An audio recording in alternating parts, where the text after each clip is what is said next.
Salut mes Yojin, j'espère que vous allez bien. On se retrouve aujourd'hui pour la première vidéo sur cette nouvelle chaîne, l'analyse manga.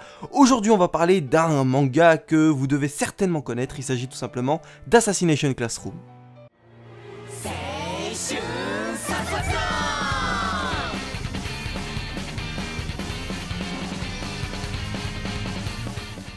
Assassination Classroom, un manga de Yusei Matsui publié depuis 2012 dans le Weekly Shonen Jump.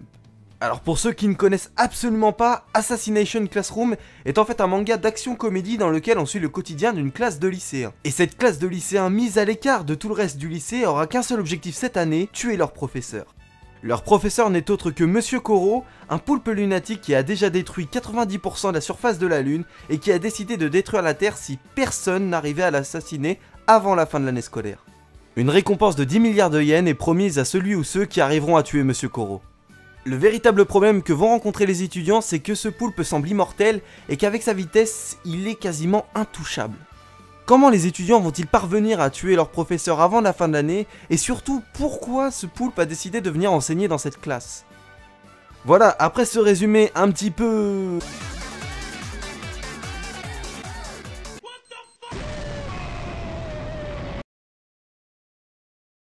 Il faut reconnaître que réellement Assassination Classroom est un très bon shonen. Et oui mais Eugene, sincèrement je vous le conseille. Personnellement j'ai vraiment aimé Assassination Classroom. Du début à la fin, pour l'instant jusqu'au 10e tome qui est sorti en France, on prend réellement un plaisir à suivre le quotidien de cette classe E.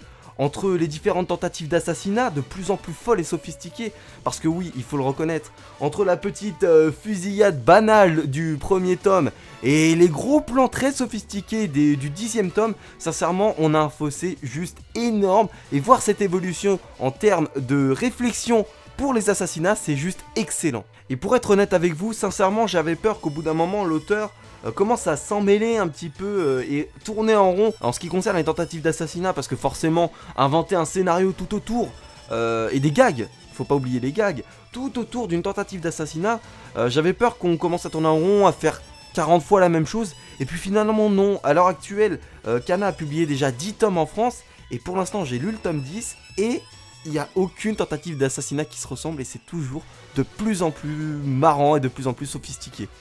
Évidemment, ce n'est pas la seule chose dans le manga qui est intéressante, parce qu'il faut se le dire, au bout d'un moment, juste des tentatives d'assassinat, ce serait vraiment léger en termes de scénar.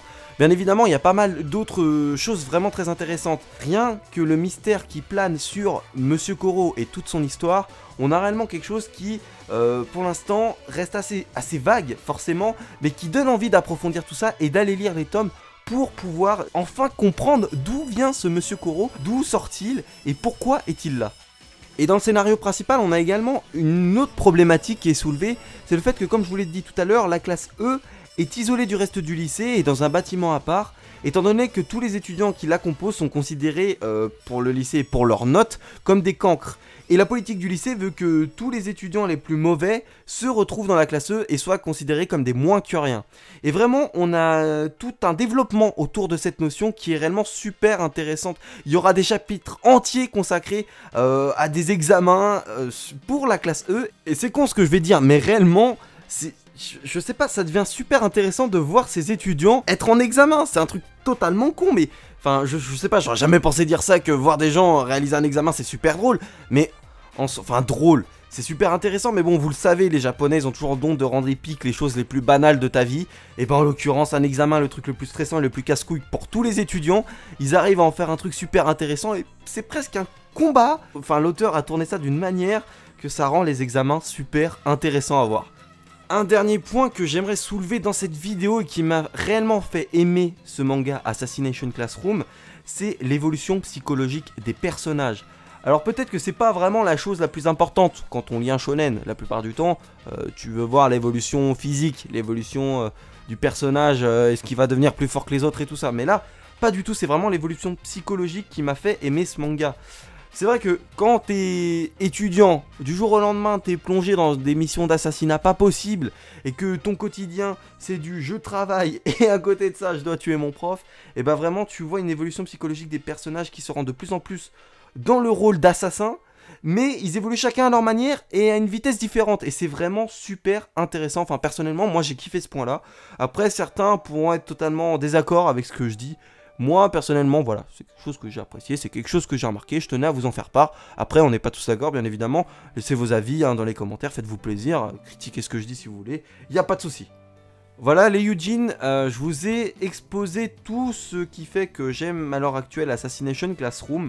Je n'ai pas réellement de points négatifs à relever pour l'instant au tome 10.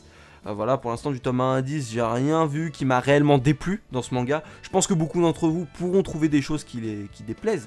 Mais moi personnellement, j'ai bien aimé du début à la fin.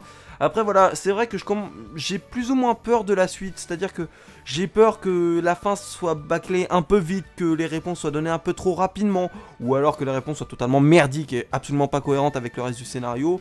Ou que, encore une fois, les gags deviennent un petit peu lourds à la fin, parce que même si, pour l'instant, l'auteur arrive réellement à innover, à rendre ça super intéressant, autour, que ce soit autour des tentatives d'assassinat, les gags qui sont autour, ou même encore les gags qui sont à côté avec la psychologie de chacun, les professeurs plus ou moins loufoques et leurs réactions super marrantes. Voilà, j'ai peur qu'au bout d'un moment, on commence à tourner en rond et qu'on arrive toujours avec les mêmes blagues et que ça devienne super lourd. C'est ma seule crainte à l'heure actuelle sur Assassination Classroom. Donc voilà les amis, je le répète encore une fois, si vous souhaitez tout simplement acheter en librairie Assassination Classroom, il y a 10 tomes qui sont sortis en France, le 11e sort en janvier, et il existe également un animé, si vous voulez aller regarder les épisodes, faites-vous plaisir. En tout cas voilà mes Yujin, j'espère sincèrement que cette première analyse manga, enfin plutôt, c'était plus une présentation de manga, je ne l'ai pas vraiment analysé parce que pour l'instant il n'est pas terminé, je vous ai donné mon avis que sur le début de l'histoire, qui pour l'instant pour moi elle est plutôt pas mal. Voilà, enfin bref, merci à tous d'avoir suivi, on se retrouve très bientôt pour une nouvelle vidéo, n'hésitez pas comme d'habitude à me suivre sur mes réseaux sociaux, comme ça je vous tiens au courant de tout, n'hésitez pas également à aller voir mon autre chaîne si vous ne l'avez pas encore vu, mais bon je pense que vous venez de l'ancienne chaîne, enfin, voilà, bref, si vous me découvrez avec cette chaîne n'hésitez pas à aller regarder. Surtout, abonnez-vous si ça vous plaît, si les concepts vous plaisent. Il n'y aura pas que des présentations de manga, bien évidemment. Là, je tenais à vous en présenter un qui m'a énormément plu. Et puis bon, pour ouvrir une chaîne sur les mangas, je trouvais ça plus intéressant. Mais il y aura également des chroniques, comme je peux le faire sur mon autre chaîne sur Zelda. J'ai l'intention d'en tourner une très prochainement sur Dragon Ball Super et toutes les théories des mondes parallèles, tout ça qui tourne autour.